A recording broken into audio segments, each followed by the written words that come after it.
Greetings and welcome to the Weird with your boy Prue. Sorry, second attempt to record this. I had cat aggro. What a beautiful kitten. Alright, so it's Women of Horror Month, and I didn't know that until after like halfway through it. So for book number 20, I wanted to hop into the Drowning Deep from Mira Grant.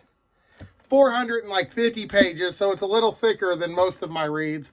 That's fine. I just want to get right on into this. Let's talk about it. The plot you saw at the beginning.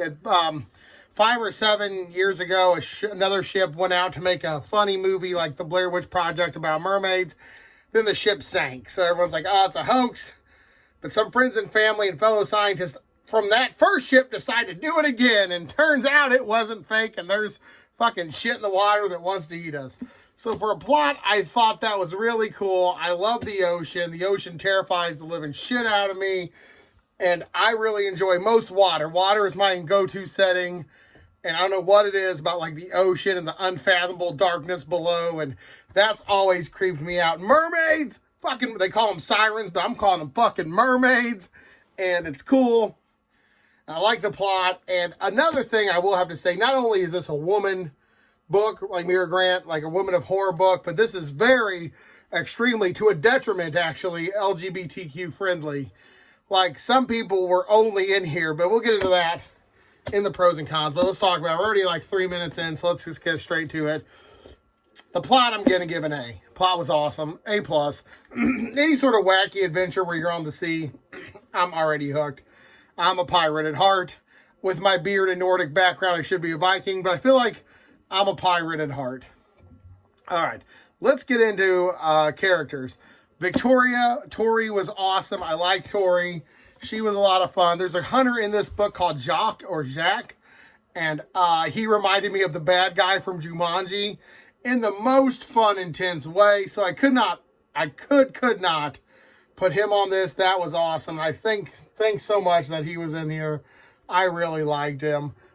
He really was a highlight to it. And there's a lot of fun characters in this. But as a detriment, like I said, some of these characters are only in here like the hot guy or the hot bisexual girl. And that's how they're described. But I get it. You're kind of on a cruise. And you're not on a cruise to like... The character who described them as that isn't on a cruise for a relationship. She's on a cruise to have a good time. And so I can't just say, oh, that's how it was. But no, that's how that character saw them. So I can't give it too far gone. But that was a bit repetitive towards the first act of the book. So I'm going to give characters a B, where a lot of them are fun, but a lot of them are cardboard cutouts. Jacques stuck out in my mind, of course, the main character. And there's a lot of sign language stuff. My nephew has some ear issues, so I really appreciated the AL American Sign Language stuff that they did. Pros and cons. Okay, well, first pro, the plot. People versus fucking mermaids. That's cool. And she writes a sex scene extremely well. Like, it's not awkward, but it's awkward enough to where you're like, this sounds believable. But it's not like that scene in Blaze where you're just like looking around to make sure no one's listening to you. All right. But it flowed well. It drug a little bit here and there. The pacing was just a tad bit off to keep this shy of like perfection. But no, for sure, more Mira Grant in the future. Abso-fucking-lutely. There's a prequel to this called Rolling in the Deep. I might check that out. That'd be cool to finish off a series this year. Unless there's a third book coming out that I don't know of. Cons. A couple of the characters' main goal is sex.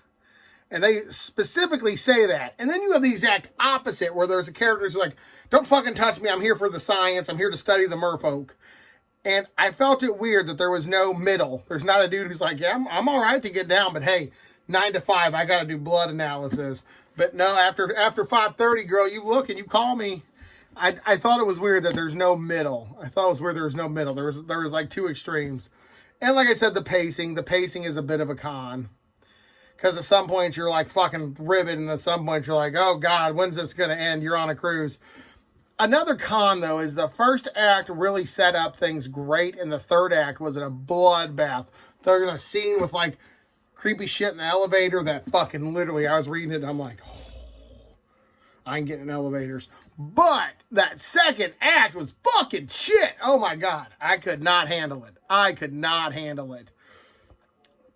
All right, but let's get into the journey. How did I enjoy the journey of Mira Grant's Into the Deep? Phenomenally. I love that a lot. I will say that I love this book. It's in the top 5 books I've read this year. I've only read 20, so it's not like that's fucking bringing home a prize. It's not as good as Prey, but it's a lot better than I thought it would be. And like I said, though, it's Women of Horror Month, apparently, and Mira Grant is fucking solid. And look at that cover. I'm holding it because I just love this cover so much.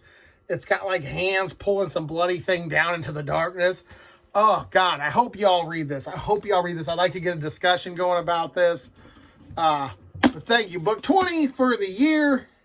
Mira Grant. Have you read it? Will you read it? Any Mira Grant suggestions? Has anyone read, I think it's called News Flesh or News Flash. It's a zombie Mira Grant book. Goodreads popped it up for me. But this has been your boy Prue. We're going on a little over 7 minutes, so I'm going to try to wrap this up. But y'all stay creepy, and thanks for watching. And happy February. If I haven't seen you, happy Valentine's Day. And I need to do a book tag real soon from Mindy's Bookish Journey. Mindy didn't tag me, but I'm stealing it, and I want to do it. Local Haunts. And Josh didn't tag me at Find Time to Reads. So this is also at the end. If you stay to watch, this will be upset because I didn't get tagged in nothing for Valentine's Day. I'll find a way to deal with it. All right, but this has been your boy Prue. Y'all stay creepy. Deuces.